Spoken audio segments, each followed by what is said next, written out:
Let's talk a little bit about the life cycle of leaves in your tree for young trees that you're growing in containers, maybe on your porch, on your patio, that you're getting ready to move in the house for the fall. Here it is December, fall of the year. We can see that our leaves have turned yellow. They're already beginning to drop. There's a lot of leaves in the pot, a lot of leaves on the table. One thing we want to remember is these trees are semi-dormant.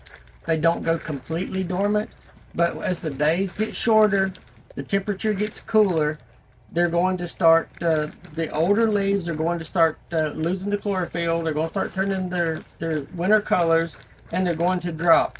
Now, once these drop, you're going to have a bare trunk. Now, they won't grow back unless you prune your tree to flush the tree out, and then it will be beautiful green.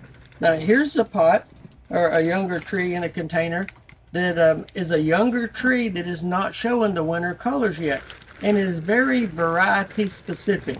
Some of the varieties will do this tremendously and turn a lot of beautiful colors in the fall. Others don't seem to go as dormant, don't lose their colors. You'll just see the leaves dropping.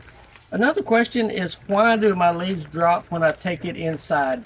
There's a couple of reasons for that. It's getting less light, it's shorter daylight, it's already decided to start going dormant, and humidity.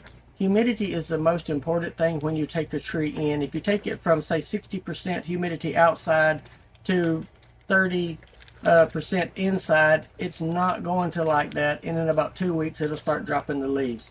But another thing just to remember is that this tree is going to be a beautiful tree in the spring when it flushes back out.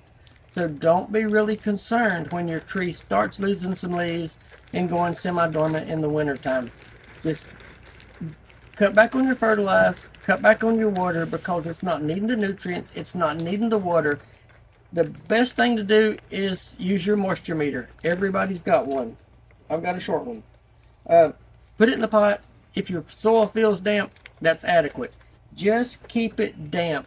Don't keep it wet. Don't let it dry out. It's consistency, consistency, consistency. Hit like and subscribe.